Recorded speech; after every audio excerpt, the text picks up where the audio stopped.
Buenos días, amigos y amigas. De unas son de Rojas y otras son de Arenas. Buenos días, Ronald. Buenos días, Ender Arenas. Un saludo para toda la audiencia de Rojas y Arenas. Hoy estamos, como siempre, por Intercable, en el canal 35. Estamos en el canal 35 en señal abierta de Global TV. Estamos en YouTube, en el canal de Rojas y Arenas.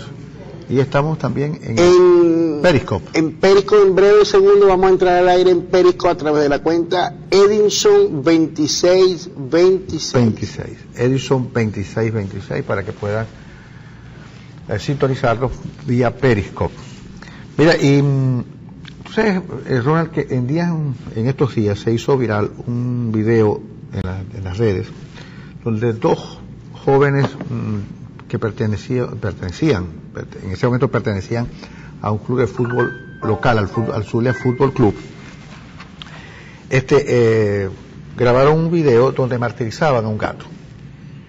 Lo martirizaban y le jalaran el rabo, lo estrellaron, qué sé yo. El gato, el pobre animal, sufrió horrores en manos de esos dos muchachos abusadores, de verdad, con mucho sadismo martirizaban el gato. Pues bien, esos muchachos han sido expulsados de su equipo. La asociación, todas las organizaciones, las ONG protectoras de animales, los han fusilado prácticamente a esos tipos. El fiscal ayer, en un comunicado dijo que, bueno, los van a meter presos por lo menos 48 días. 48 días. Es decir, más o menos ha sido una noticia que ha estado en la palestra noticias. Y está bien.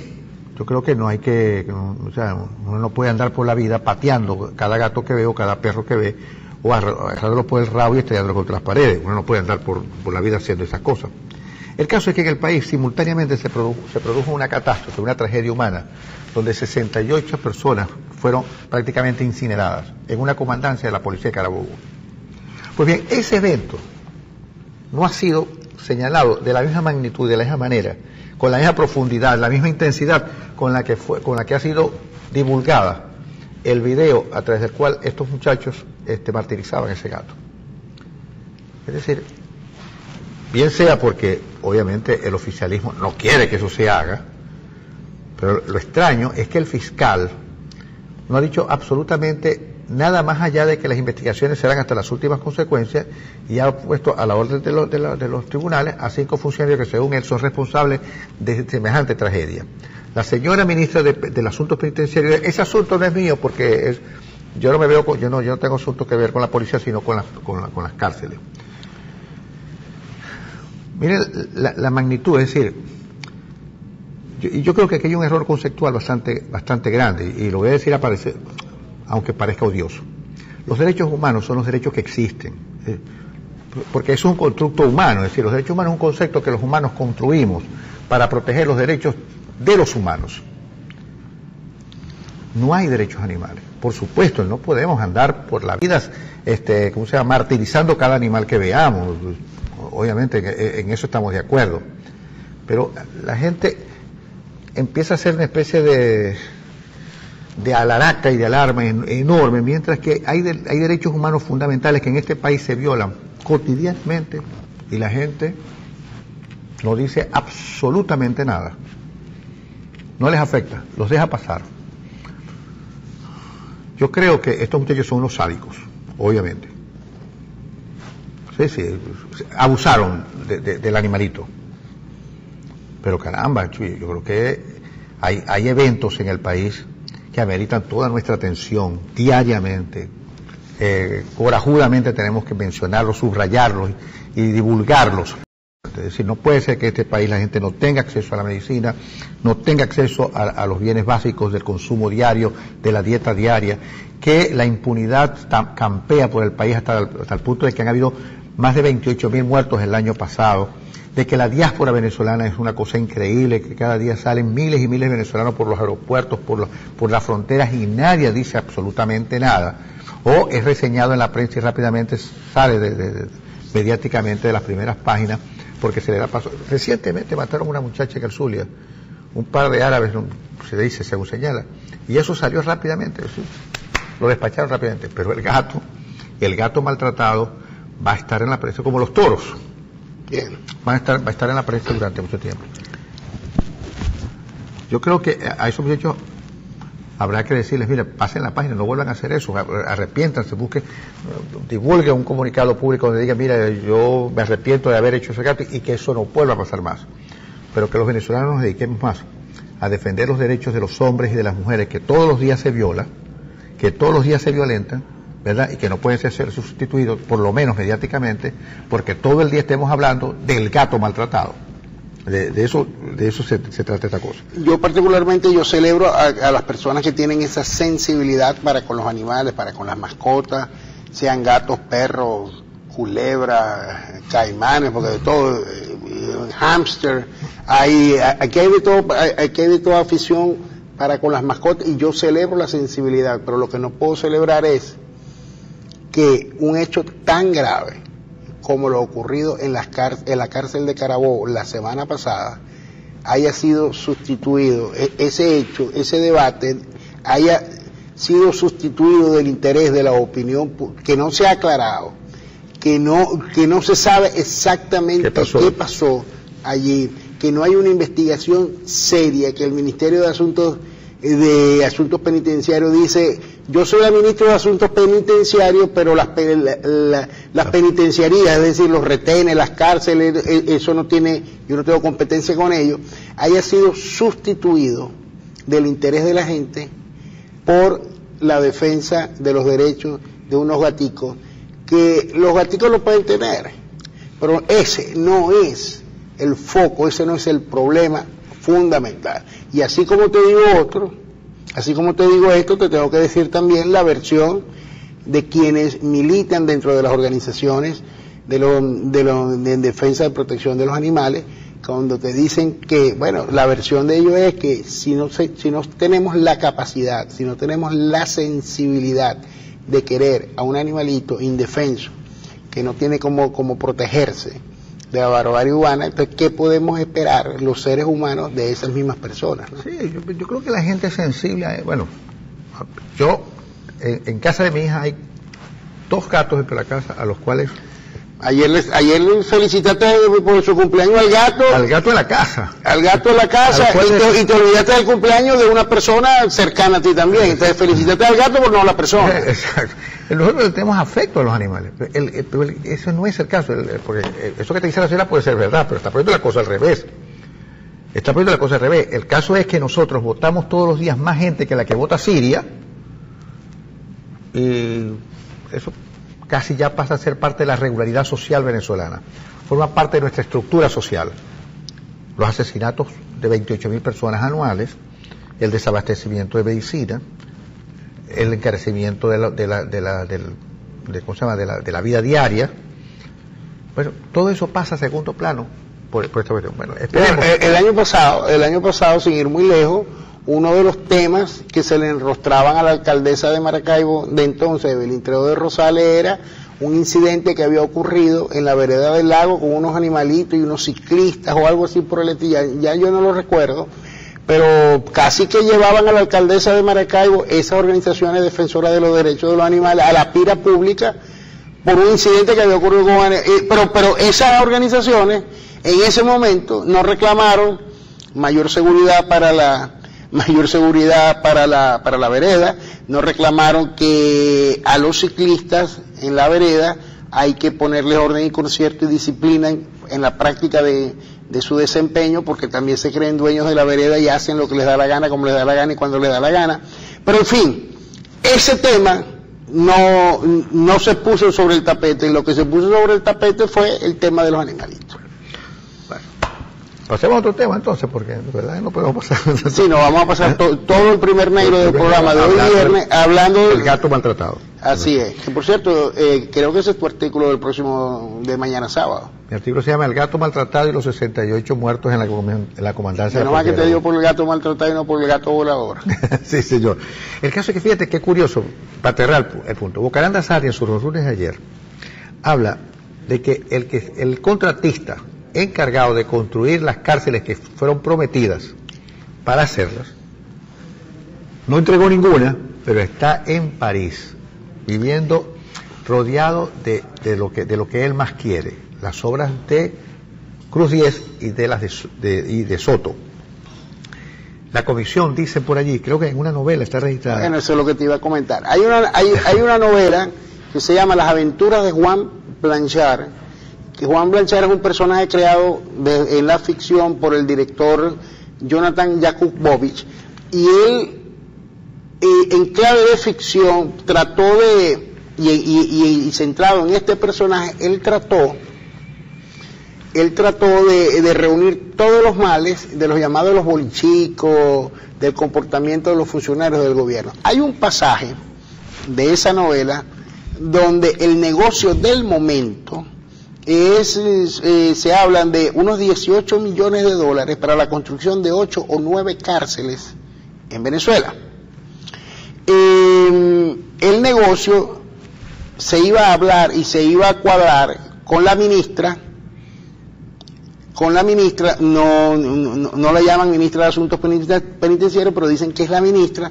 La reunión se hace en un penthouse con todas las comodidades habidas y por haber, donde intervinieron todas las personas interesadas, la ministra, el intermediario, el futuro contratista. Se hablaron de 18 millones de dólares para la construcción, como decía, de 8 o 9 cárceles. El proceso se puso en marcha. Y un buen día a este señor lo llaman y le dicen, mira, prepárate porque a tal hora te vamos a recoger porque vamos a agarrar un avión y nos vamos a ir para la Orchila a reunirnos con la ministra, porque ya se va a finiquitar lo de las cárceles. Cuando van voy a tratar de ser rápido, cuando van a las cárceles, cuando van a la Orchila, boato habido y por haber y tal, y champaña, langosta, caviar, todo ese tipo de cosas, en ese marco revolucionario, socialista, se iba a realizar la reunión. La reunión era para decirle que habían hablado con el presidente de la República y le habían hablado de los 18 millones y de los 9 cárceles. El presidente de la República les había dicho que solamente habían 8 o 9 millones de dólares para ese proyecto. Le dice el contratista, sí, pero con 8 o 9 millones de dólares no construimos ni una cárcel en Venezuela. Y entonces la ministra interviene y le dice, no, pero vamos a hacer una cosa más sencilla.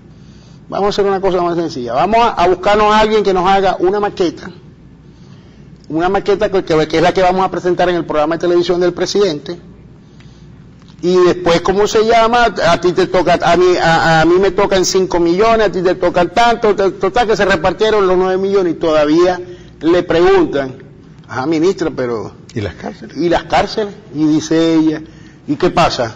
Mostramos las maquetas en el programa de televisión y ya está. Y no construimos ninguna de las cárceles y nos repartimos el dinero. Y después le dice, por cierto, ¿te gustaría irte para Cuba? A pasar el fin de semana en Cuba. Y que no, yo me voy a quedar aquí. ¿Qué tal? Bueno, porque ahí tenemos el avión y tal. Ya yo voy saliendo para Cuba a pasar el fin de semana allá. Cuando yo leí ese pasaje, me acordaba entonces, que aquí en el Zulia, nada más y nada menos, se anunciaron, no una. Primero, se cerró Sabaneta y se cerró temporalmente la cárcel del Marite, porque iba a refacción y a reparaciones.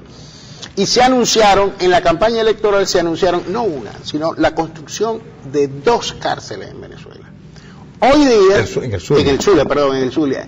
Hoy día no tenemos ni a Sabaneta, ni las 2 cárceles. Creo que el Marite ya empezó a funcionar.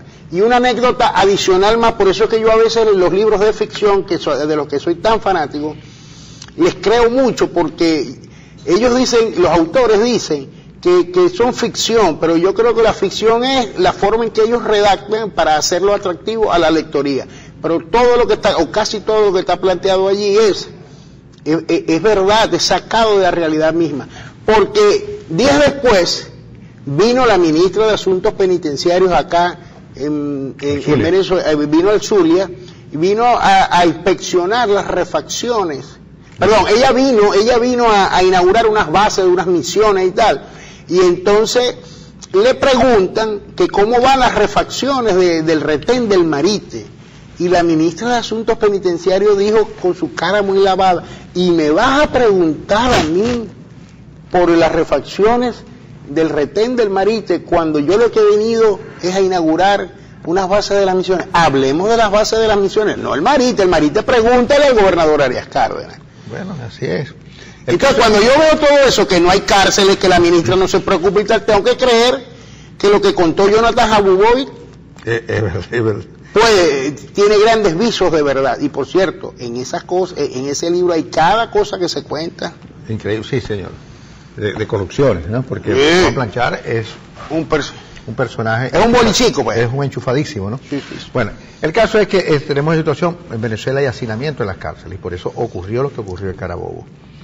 Hay hacinamiento no en las cárceles por supuesto hay hacinamiento que da miedo, es en las comandancias que no están hechas para mantener a la gente permanentemente y de por vida, ¿no? Fíjate que el centro de reclusión por excelencia ahorita aquí en Maracaibo, ¿cuál es? El Marite y los calabozos de Polisur, de la Policía de San Francisco, porque ya creo que los de la Policía Municipal de Maracaibo, las que están allá en la vereda del lago, fueron superados en su capacidad o están en tan malas condiciones que ni para eso sirven.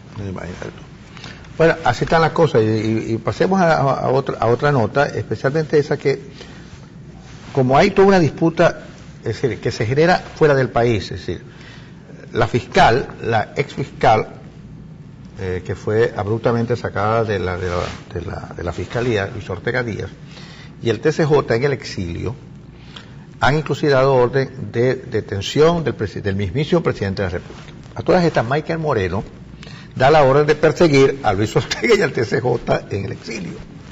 Así que probablemente la Interpol va a tener problemas porque no va a saber realmente a qué tarjeta roja a materializarla, porque mientras que unos dan la orden de detención para Maduro, el presidente del Tribunal Supremo da la orden de perseguir a Luis Ortega Díaz y al TCJ. Es de verdad que lo de Michael Moreno casi es un chiste. Es un chiste. Precisamente que salga de él. Porque según se rumora, Michael Moreno ha tenido problemas en el pasado con la justicia también, ¿no? Pero bueno, estos son rumores nada más. Hay fotografía y todo lo demás, pero eso no le vamos a parar mucho. Lo que queremos es reseñar esa especie de debate in partibus infidelium, es decir, que se realiza en el país de los infieles entre la justicia y la justicia. Es decir, es justicia versus justicia. Es Michael Moreno, presidente del TCJ, que se nombró entre medianoche y... Entre gallos y medianoche. Entre gallos y medianoche, y Luis Ortega Díaz, el TCJ en el exilio, que fue nombrado este último por la Asamblea Nacional. Yo creo que lo ocurrido con el TCJ en el exilio son actos simbólicos. Son hechos que jamás se transformarán en actos combólicos, sino simbólicos. Pero sirven para documentar situaciones y circunstancias. Cuando esta pesadilla acabe... Probablemente eso... No, probablemente no. Cuando esta pesadilla acabe, lo que tenemos es que luchar por encima de sobre todas las cosas es por el rescate de las instituciones en el país. Porque ahora yo te voy a poner un ejemplo que está ocurriendo en este momento, donde se refleja cómo las instituciones funcionan y cuando las instituciones funcionan se respetan. El Tribunal Constitucional de España libra una orden internacional de captura para el expresidente de la Generalidad de Cataluña, el señor Puigdemont, y le imputa una serie de delitos, entre otros el de rebelión popular, y todo eso lo fundamenta para solicitar sea detenido por cualquier país de la Unión Europea en la que se encuentre, porque esa es la misión de la orden internacional de captura en la Comunidad Europea. El señor Puigdemont fue detenido en Alemania. Él andaba haciendo un periplo y lo detuvieron en Alemania y lo tenían en Alemania. Inmediatamente la Fiscalía de España y el Tribunal Constitucional solicitan la extradición. Como toda persona, hasta el peor de los criminales, tiene derecho, por sus derechos humanos, valga la redundancia, a ser juzgado por sus jueces naturales, a tener el libre proceso, el derecho a la defensa. Alemania detiene al señor y lo pone a la orden de los tribunales para que en el tribunal alemán se ventile La solicitud.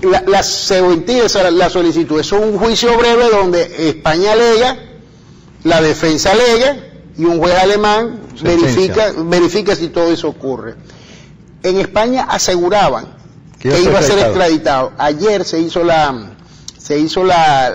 vista del juicio y por supuesto las partes argumentaron y el juez decidió que no, que ellos no veían en los documentos aportados, no veían el delito de rebelión. Entonces el señor va a ser liberado. Sigue detenido por en función de los otros delitos que le imputan, pero el más grave de todos, el que hubiera causado la extradición, la extradición inmediata como acto ipso facto, los jueces alemanes dijeron que no. Claro, es que yo te digo una cosa, ¿Te imaginas tú si en la Venezuela de hoy el Tribunal Constitucional libra una orden de captura como ha pedido la Interpol y cualquier tribunal de cualquier país del mundo le dice, señor, no procede porque los delitos a los cuales usted lo está acusando o no están suficientemente fundamentados, probados, o el delito que usted está imputando sencillamente no existe? ¿Te imaginas la que se arma aquí en Venezuela porque en un tribunal foráneo no? Porque obviamente es un sicario del imperio, seguramente. Claro. Porque si no hay un rescate de las instituciones, si no hay una reinstitucionalización del país, esto no va a ningún lado. Por eso yo le decía ayer trataba de preguntarle a Falcón, pero bien difícil, es bien difícil. Difícil cuando viene con un discurso montado y cuando solamente tenemos media hora. Exactamente. Es decir, obviamente que sí, es necesario para salir de esta pesadilla, como dices tú, es necesario un acuerdo institucional previo a los acuerdos sustanciales. No hay manera de salir de situaciones como estas si previamente no se llega a un acuerdo institucionalmente avalado. Por eso que es necesario rescatar las instituciones fundamentales. Ese asunto de que existan dos TCJ, eso no tiene ningún sentido. Es necesario rescatar un TCJ independiente, es decir, que sea un poder de verdad. No este remedio que tenemos de un poder que está sumiso a las órdenes del Ejecutivo. Igualmente pasa con el CNE, igualmente pasa con la Contraloría, igualmente pasa con toda la institucionalidad venezolana, que realmente sufrió un deslave impresionante con los 20 años de revolución. Por eso es que el petitorio de la población venezolana no debe ser cerrar el Congreso, cerrar el tribunal, cerrar la Contraloría. No, tiene que haber Congreso, tiene que haber Contraloría, tiene que haber tribunal. Lo que sí tenemos que velar es por la calidad de los miembros de esos cuerpos que los designamos nosotros mayoritariamente, porque con la excepción del Tribunal Supremo y del Contralor, el Ministerio Público, que no los designamos directamente, cuando nosotros votamos para elegir un Parlamento Nacional, cuando nosotros votamos para elegir al diputado de nuestro circuito, de nuestro estado, estamos votando también para que se elijan aquellos señores, constitucional, además. Para que se elijan aquellos señores. Entonces debemos velar porque a quienes nombramos, por quienes votamos para el Parlamento Nacional, sean los más idóneos, ¿no? Sean los más idóneos, porque de ellos va a depender muchas de las decisiones que van a marcar el sino de nuestras vidas como individuo, como colectivo, como sociedad, como país, como todo. Exactamente. O sea, que no postulen a los peores, o a cualquiera, o a peores nada.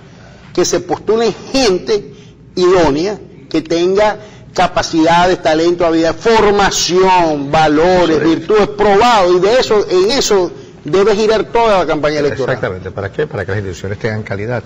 Tiene que haber un acuerdo. Es decir, lo que pasa es que siempre hemos puesto las carretas delante de los caballos. Entonces hablamos de acuerdos sustantivos. Por la democracia, por los presos políticos, por el desarrollo y el bienestar del país.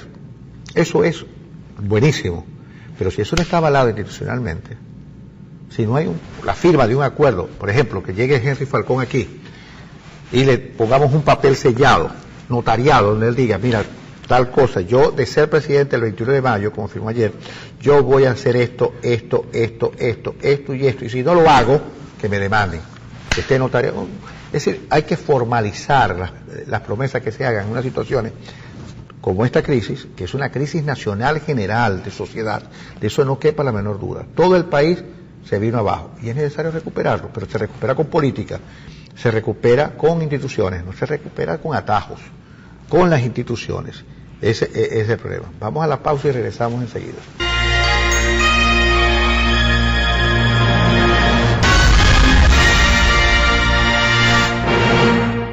El grupo Nietzsche. Mira, México se sumó a las sanciones que ya han impuesto Estados Unidos, Europa y Canadá. Y los sancionados son Delcy, Diosdado, y Tibisay y Néstor Reverol. No falta nunca Néstor Reverol en las sanciones, ¿verdad? Que vienen del exterior. Así es. No falta.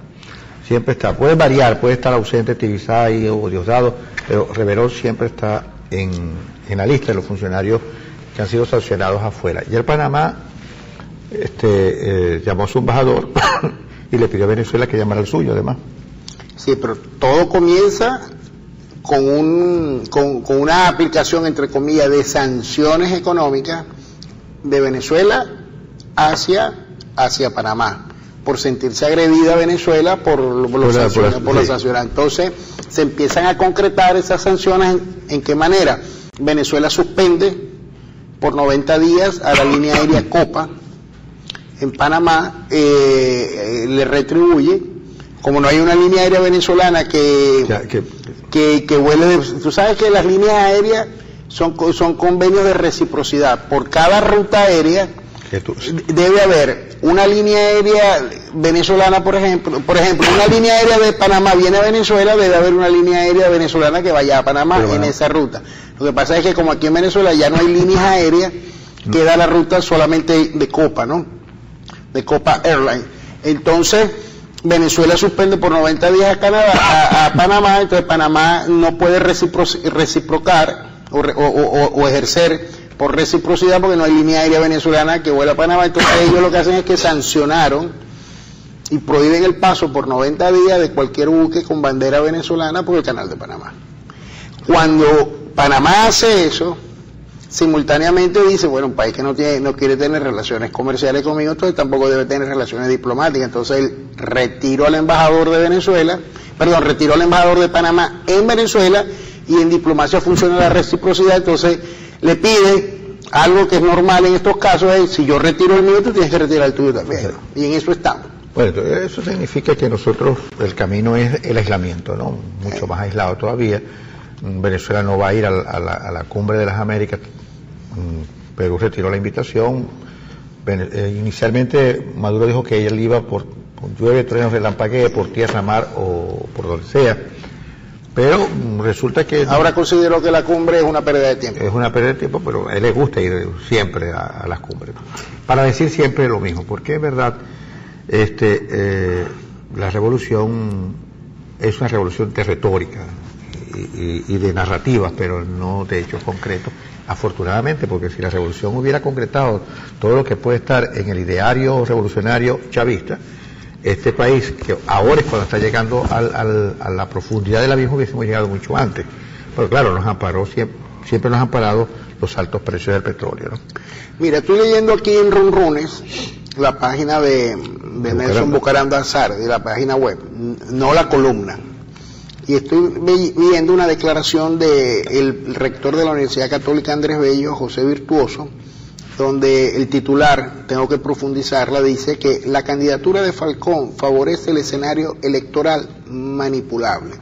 Y lo comento simplemente para preguntarte, ya que Henry Falcón estuvo de visita en Maracaibo, en algunas partes del Zulia ayer, y estuvo en este programa ayer en la mañana, ¿qué impresión te dejó el cara a cara directo con el exgobernador del estado Lara? Bueno, Falcón tiene una narrativa montada, bien montada, ¿no? Y esa narrativa y esa argumentación la fortalece un poco la inacción del resto de la oposición. Frente Amplio, que no lo vemos, la MUT, que ha hecho silencio. Ayer declararon algunos partidos de la MUT ratificando que no van a votar, exactamente, pero no dan el paso adicional, es decir, y ese adicional que hemos pedido nosotros para acompañar esa decisión es lo que no terminan de... Exacto, es decir, todo se queda en la abstención, es decir, el paso siguiente es, ok, la abstención está bien, no se vota, pero ¿cuál es el plan realmente? ¿Qué es lo que sigue a eso, no? Es donde se está el asunto. El caso es que Falcón es el que está en la calle, tiene una narrativa montada, incluso argumentada con la encuesta de las análisis, las declaraciones de Francisco Rodríguez, lo que él conversó con Ricardo Hausmann, que le dijo más o menos, mira, la dolarización hay que acompañarla con esto. Es decir, tiene una argumentación montada. El problema sigue siendo la desconfianza que un sector más significativo de lo que el propio Falcón cree. Es que era lo que yo le preguntaba cuando yo le decía, pero ¿cuál es la pregunta? Porque el tema es que puede ser, el tema es que Data-Análisis dice que el 71% de los venezolanos, estas son palabras mías, están locas por ir a votar el próximo 20 de mayo. Y cuando uno va a la calle, cuando uno testea la calle el día a día con la gente, uno se da cuenta que la gente no está loca por ir a votar. Y los que dicen que van a ir a votar, te dicen sí. Y por eso era que yo insistía mucho, ¿cuál es la pregunta? ¿Cuál es la pregunta? Porque la gente te dice, sí, yo voy a votar porque es la tradición del venezolano votar, y sobre todo en las presidenciales, es la cultura, lo llevamos en los genes. Fíjate que tú mismo dices, a mí me cuesta mucho decir que no voy a ir a votar. O sea, la decisión de no votar nos cuesta a todos.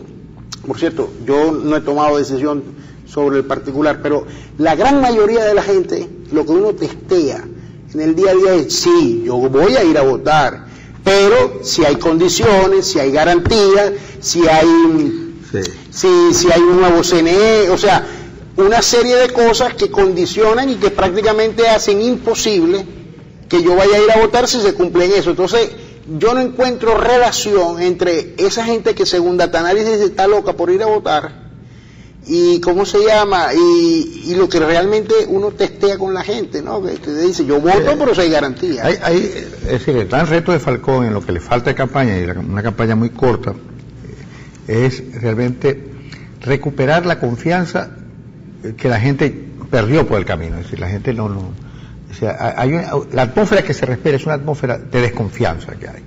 Por eso cuando yo le preguntaba que hay mucha gente, muy significativo el número de gente que cree y que piensa que Falcón es una reedición del viejo Arias Cárdenas, y mucha gente piensa lo mismo, y yo creo que es necesario, es decir, que Falcón recupere la confianza. Ahora, recuperar la confianza es una cosa muy difícil, porque la confianza siempre es una apuesta a lo siguiente: la gente que es digna de confianza lo es porque siempre es igual en todo tiempo y en todo lugar. Es lo que pasó con Arias, por eso que la gente cuando a uno le pica una culebra, después le tiene miedo a un bejuco. Lo que pasó con Arias es que en las elecciones en las que él fue candidato contra Chávez ofreció una imagen, pero esa imagen no se mantuvo en el tiempo, no fue siempre el mismo en todo lugar y a todo tiempo, sino que cambió dramáticamente y después se hizo realmente uno de los seguidores más comprometidos con el gobierno de Chávez, a pesar de que inicialmente lo había llamado cobarde, gallina, y dijo las cosas peores que se le pudieron haber dicho a Chávez en el tiempo que Chávez estuvo vivo. Lo llegó a llamar asesino inclusive, Arias Cárdenas. Pero después todos fuimos testigos de lo que pasó. Es necesario entonces que Falcón en su discurso recupere la confianza de la gente. Pero hay un sector de la oposición que yo creo que es mayoritario, que dice no voy a las elecciones. Bueno, con ese sector es que Falcón tiene que negociar. Ahora, aquí hubo una pregunta inicialmente que la hizo Francisco. ¿Qué pasaría si las encuestas dicen que Falcón esté adelante en las encuestas? Falcón está adelante en las encuestas según las que nos leyó ayer de Data-Análisis. Pero el clima de desconfianza que reina en el país todavía no ha sido removido por esa supuesta ventaja que Falcón tiene sobre Maduro. No, y no es solamente Data-Análisis, son la mayoría de las encuestas. Lo que pasa es que yo vuelvo a insistir en lo de las preguntas. ¿Qué pregunta se hace? Porque ¿qué pregunta y hacia dónde apunta la pregunta? Porque si a mí me presentan una encuesta y me preguntan ¿por quién votaría usted entre Nicolás Maduro y Henry Falcón? Obviamente que mi respuesta va a ser claro que es Henry Falcón, cualquiera que no sea Nicolás Maduro, diría yo, en esa encuesta con esa pregunta tan sencilla.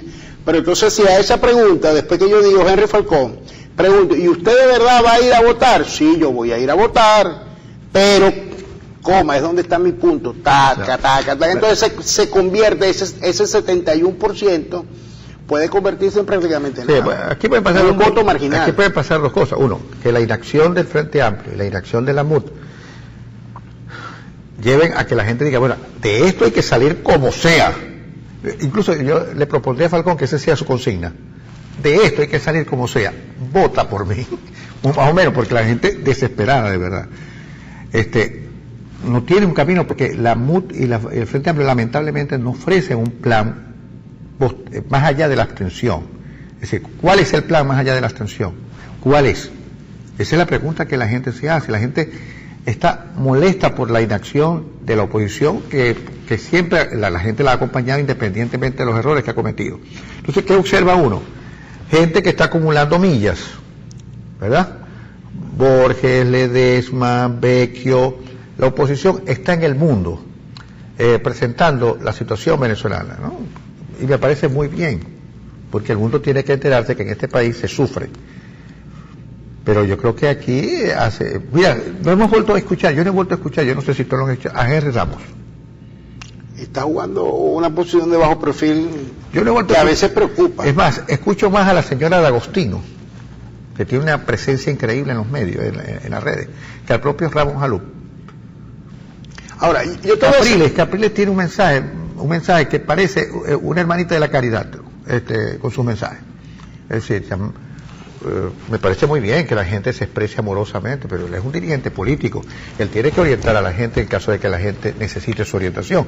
Pero que si el tiempo de Dios es perfecto, me parece perfecto que el tiempo de Dios sea perfecto, pero no, este es un problema que lo resolvemos los humanos, los venezolanos, los de aquí que están en la tierra, lo resolvemos. No. Dios no se mete en estos asuntos, termina por no meterse en estos asuntos. Debe estar ocupado, muy ocupado con otras cosas. Bueno, pero fíjate que Henry Falcón también está apelando a si Dios quiere, ¿no? Sí, pero tú lo ves en la calle y tienes un argumento montado, tiene un cassette montado. Te voy a hacer una pregunta. ¿Tú conoces, o los venezolanos y Europa conoce la posición con respecto al gobierno de Venezuela, de Mariano Rajoy, del Partido Popular en España y de los populares en Europa? ¿Se conoce la posición de Felipe González? De Ciudadanos. ¿Se conoce la posición de Ciudadanos, que inclusive Albert Rivera vino aquí a Venezuela personalmente a expresar solidaridad con el pueblo venezolano?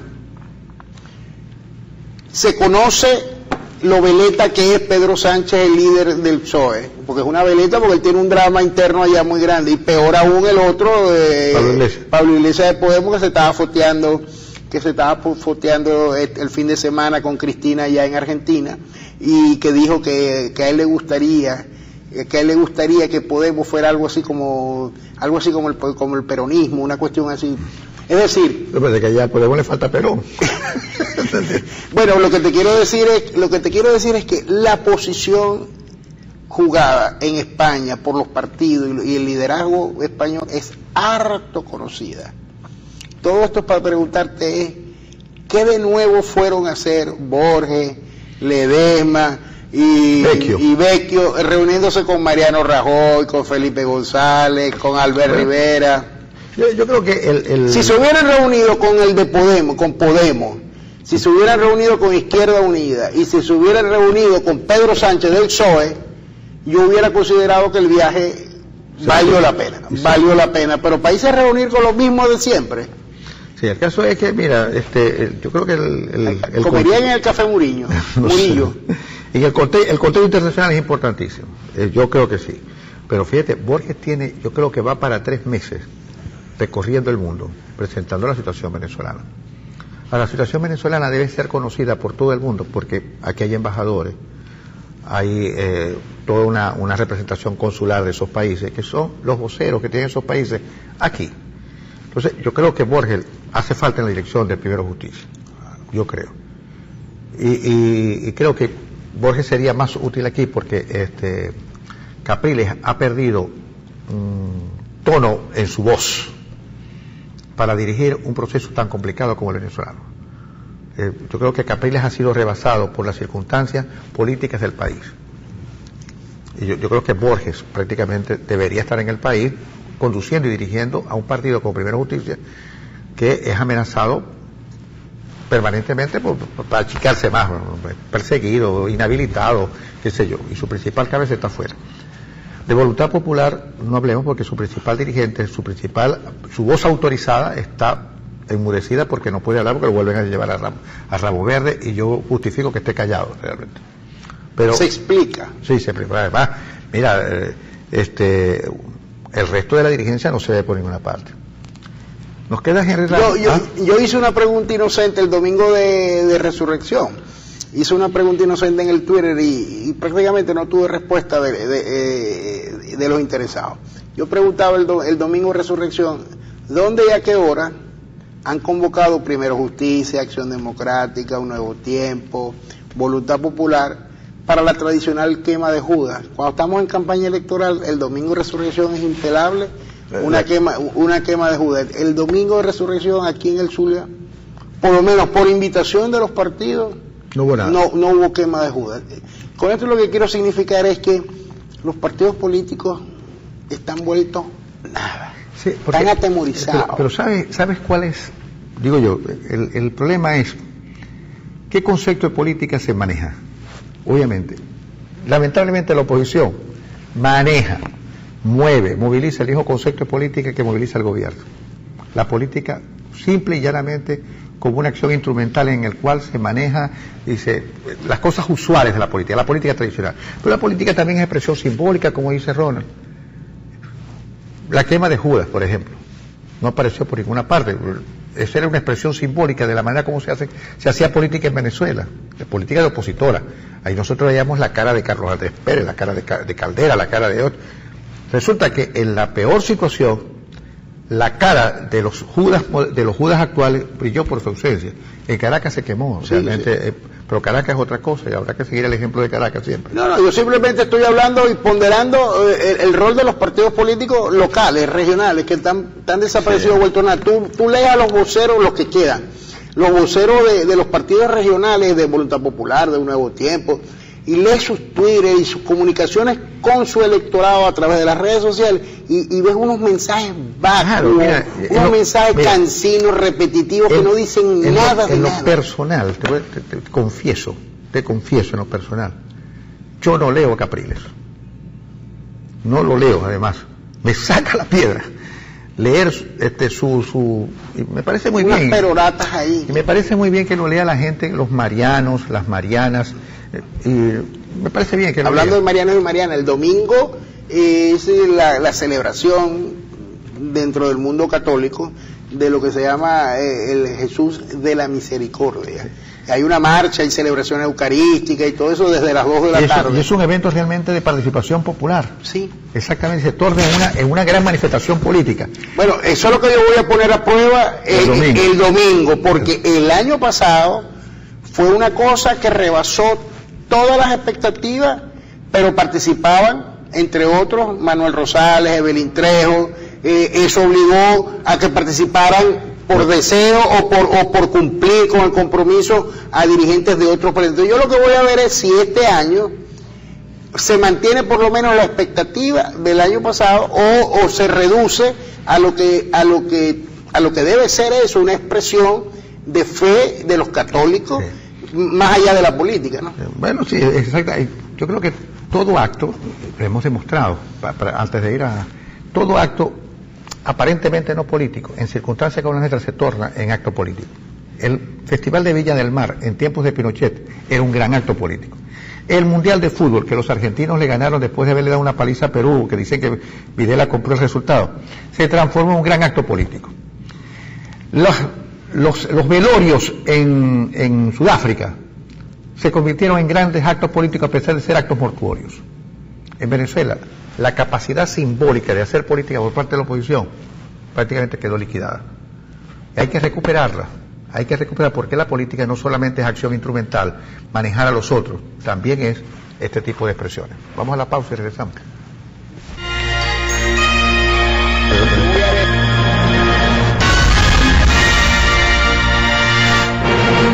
La verdad es que el mundo es maravilloso, ¿vale? Sinceramente. A pesar de todo, el mundo sigue siendo maravilloso, a pesar de todo.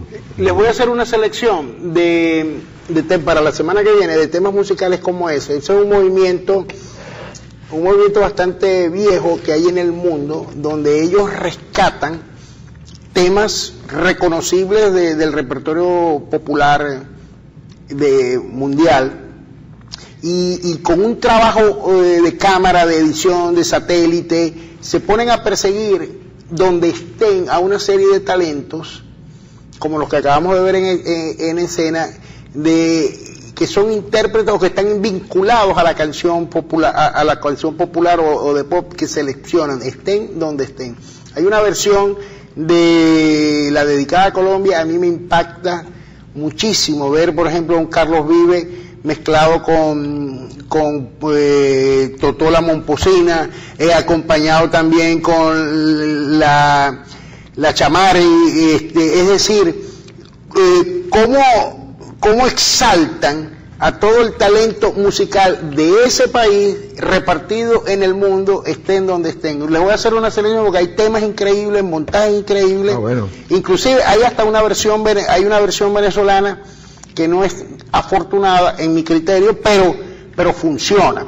Igual que hay otro movimiento musical a nivel mundial que te hacen unos montajes en cámara bien interesantes y te los hacen aparecer como si fueran espontáneos, son expresiones espontáneas con temas musicales. Aquí en Caracas se hizo algo el año pasado con la canción del pueblo de Los Miserables. Bueno, de eso hay interpretaciones y temas en estaciones de metro, en supermercados, en centros comerciales, en plaza pública. ¿Qué pasa con la canción de Cohen, Aleluya? Aleluya, claro. También pasa. De Leonard Cohen. Voy a leer unos mensajes, porque hay demasiados mensajes.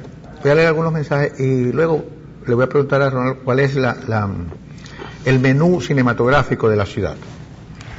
Porque la gente necesita, después de todo, ir al cine, ir a un centro comercial, ir a la vereda del lago. Es decir, por cierto, a los cines hay que ir ahora, y a los centros comerciales hay que ir ahora preparados para los horarios reducidos. Sí, también, y para pagar el estacionamiento. Sí, caramba.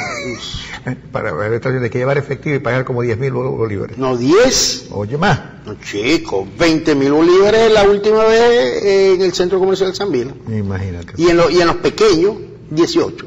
Y entonces, el punto de venta para pagar el estacionamiento es uno solo. De las colas son enormes. Exactamente. Buenos días, dice este amigo que me escribe. Este es un gobierno gobernado por supercorruptos y además por cubanos y árabes. Buenos días, amigos. Votando se deja al descubierto al gobierno con su fraude electoral y a esta gente, ¿no? Buenos días, no piensen que puede hacer Venezuela por nosotros. No, ¿qué podemos hacer nosotros por Venezuela destruida por esta gente? Mira, bueno, hay opiniones, ¿no? Bueno, aquí otro comentario. ¿Cómo confiar en el CNE, que no han permitido que nuevos votantes se registren y asombrosamente aparecen inscritos y ubicados en otras regiones ratificados por los empleados que no se han podido inscribir ante este ente? Inviten a los jóvenes a comprobarlo. Bueno, nosotros tenemos el caso aquí de nuestro amigo Andri, que fue a votar y ya había votado. No pudo votar. Cuando él fue a votar, ya usted votó. Pero ¿cómo si yo voy llegando? No, ya usted votó. Así que él se quedó sin votar en las elecciones pasadas. Buenos días, mira, eso se lo envían a Henry. Si Henry le pone atención, buenos días, mira, si tú le pones atención, tiene la misma palabra y la misma forma de hablar del innombrable, dice aquí. No sé a qué se refiere. Ayer yo noté parte de su discurso que utiliza la misma jerga militar que utiliza el régimen, que si la ofensiva y la defensiva y cosas por el estilo. Sí, a lo mejor eso es lo que se refiere, ¿no? Sí, el problema es que, se lo he dicho muchas veces, una de las virtudes que tiene el régimen es que entronizó su narrativa. Entonces, prácticamente, la manera de hacer política, la manera de expresar los argumentos también se hace de esa manera. De hecho, el lenguaje militar, el lenguaje inclusive de la guerra, sustituye al lenguaje de la política. Por eso que aquí hay comandos, aquí hay enemigos. La batalla, la guerra económica, la batalla. Etc. Buenos días, soy la señora Carolina Semprún. Escribo para decirte que claro que el tiempo es del eterno. Dios, y nunca está ocupado, ya que Él es omnipresente. Está en todos lados y sí nos escucha. Solo que ahí hay que alzar los ojos y buscarlo de corazón, y solo a Él humillarnos, porque escrito está: toda lengua confesará y toda rodilla se doblará que Jesucristo es el Rey de Reyes. Para que tú veas que las redes sociales también sirven para predicar. Exactamente, y es un poco por lo que yo digo, porque yo digo que este es un problema de nosotros, de más nadie. Buenos días, profesor Ender. Comparto lo dicho con respecto a Capriles y a la conducción. Si no es igual parecida la oposición, todo implica solo caos emocional, igual cuando salen a la palestra. A mí me da náuseas. ¿Será verdad tantas mentiras? Venezuela somos todos. Eso lo dice Teresa de Roldán en San Francisco. Buenos días, bueno, más o menos. Buenos días, por favor, para pedir en San Jacinto que revisen charcutería, panadería y abastos. ¿Cómo abusan? Ejemplo, en el sector 16, con las 5, la charcutería El Bosque, no se trata, es demasiado alto el precio que ponen a los productos. Por cierto, aprovechando, no conozco el caso, pero acuérdese que estamos viviendo un país distorsionado económicamente, un país lleno de incertidumbre, un país donde ya ni siquiera la página oficial con la que uno tenía la referencia del Voldemort. Ajá. Tú sabes que así lo llaman, Voldemort. Ahora ya no, ya esa página de referencia no es, ahora hay otra que tiene una ahora antes se pagaba, se transaba el verde, se transaba por 10 puntos menos de lo que decía la fulana página esa. Ahora resulta que la página dice una cosa y en la calle se está pagando 3 veces más de lo que dice. En fin, en un país como de distorsión económica, cualquier cosa puede ocurrir, cualquier cosa puede pasar. Ahora, la pregunta que uno se hace es: ¿dónde está el Sundén? ¿Verdad que es eso? ¿Qué es de la vida del Sundén? ¿Ha desaparecido como desaparece? Aparecerá ahora en la campaña electoral para aterrorizar y para amedrentar a comerciantes, empresarios. Yo pienso que el Sundén tiene su momento, es los días cercanos a la Navidad. Ahí aparece, con toda su energía. Okay. Te digo, Arenas, Dios interviene a favor de su pueblo, y lo vas a ver cuando salga libre de la mano del faraón. Bueno. No, sí, Dios interviene y ayuda, y Él dijo: ayúdate que yo te ayudaré. Pero también hay el chiste viejo que dice del personaje aquel que se estaba ahogando en el lago, y le llegó una lanchita: Señor, vamos a ayudarlo que se va a ahogar. No, Dios salva, Dios me salva. Y tiempo después el tipo se seguía ahogando y llegó un yate: Señor, vamos a rescatarlo. No, Dios salva. Y después vino un transatlántico y no, Dios me salva, y se ahogó. Cuando llegó al cielo le dijo: Dios, yo tanto que creía en ti y no me ayudaste. No te ayudé y te envié un bote, te envié un yate y un transatlántico. ¿No que querías? ¿Que bajara yo en persona? Bueno, así pasa. Vamos a creer en Dios. Dios nos va a ayudar, nos va a despertar las habilidades, destreza, los talentos, la inteligencia para interpretar las señales, los caminos, la ruta. Pero quien tiene que actuar, quien tiene que caminar, quien tiene que recorrer esos caminos, esas rutas, somos nosotros. No podemos pretender que Dios baje a la tierra única y exclusivamente a sacar a Nicolás de la presidencia de la República, por Dios. Sí. Buenos días, anoche pasé por Los Aticos, dice este amigo que nos escribe, y da lástima y miedo transitar por esa vía sin iluminación y demasiados huecos.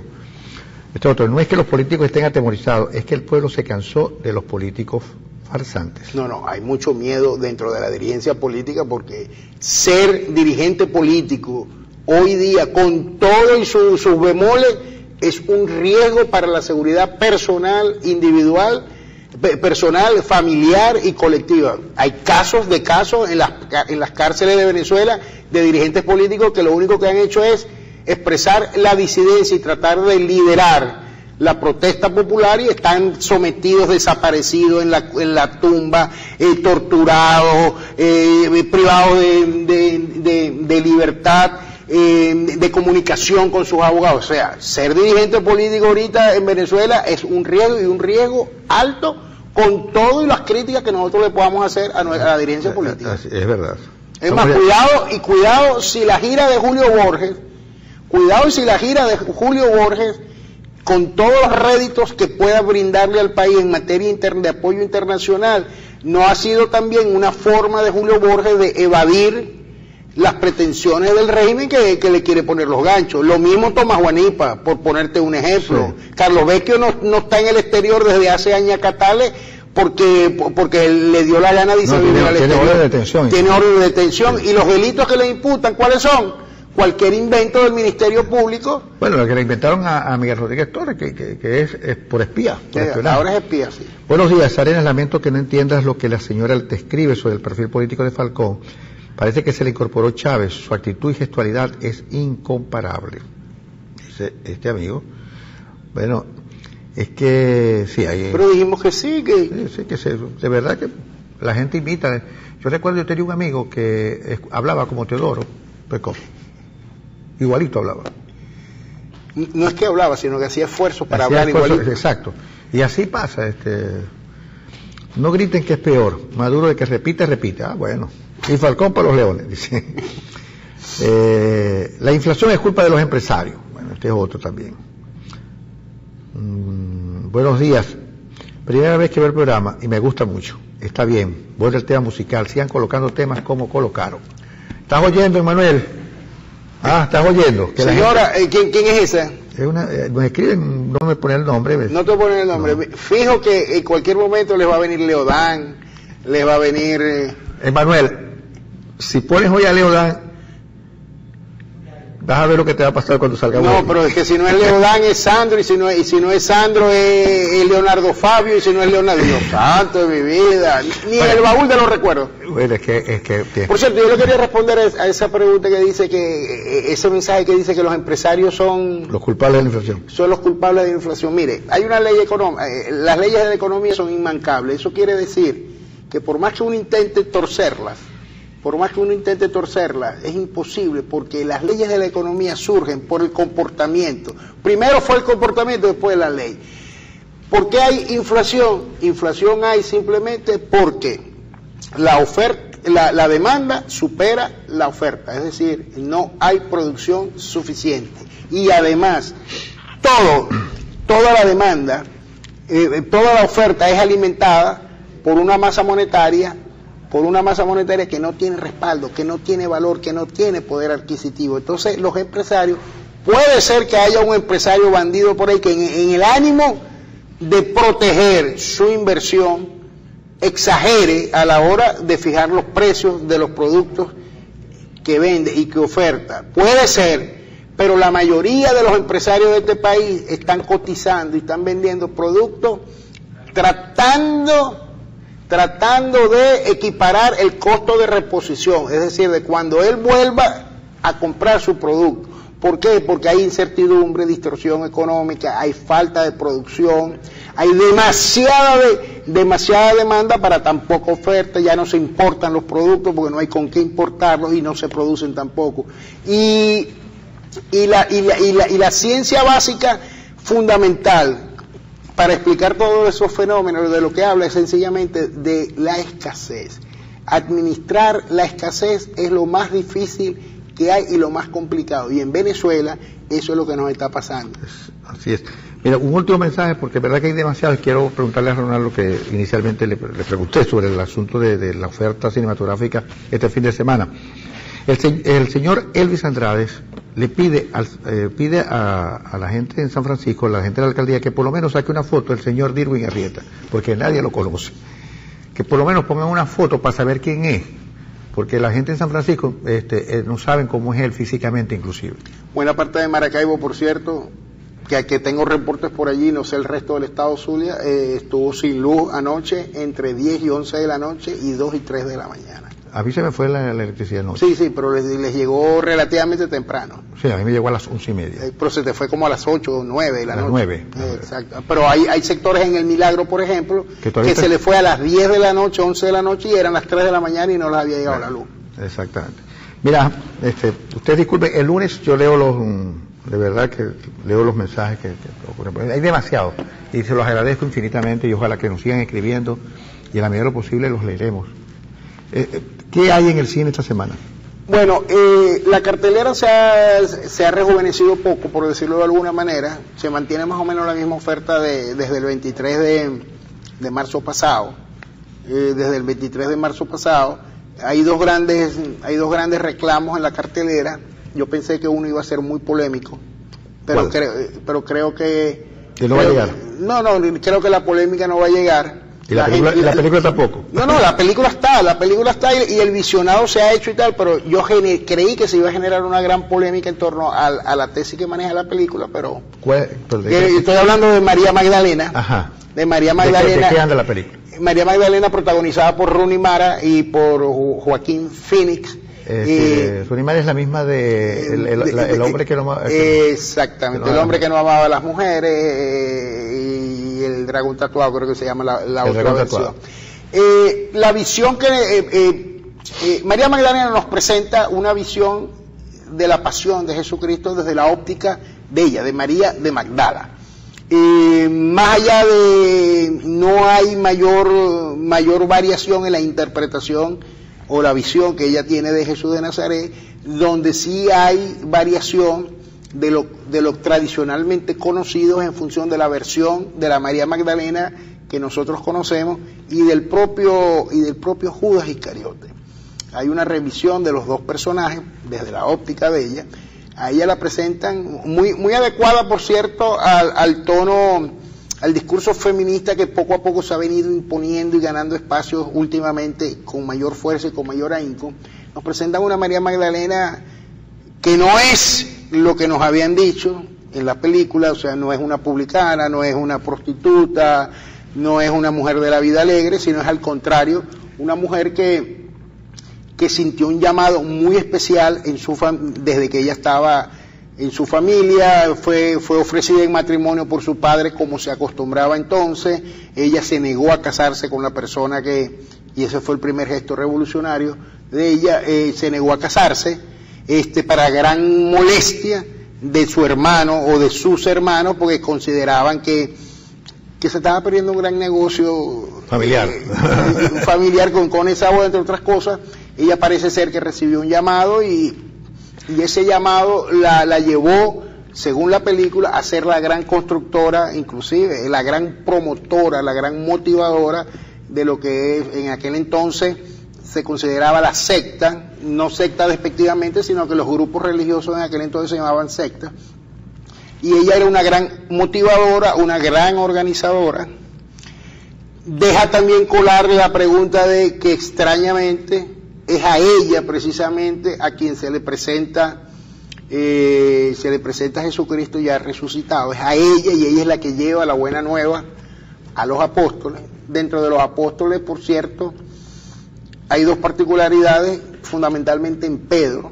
Pedro escogieron un actor de color, un actor negro, el que protagonizó la película Dos esclavos, y era un gran adversario de María Magdalena por eso que tú sabes, por el liderazgo y la ascendencia.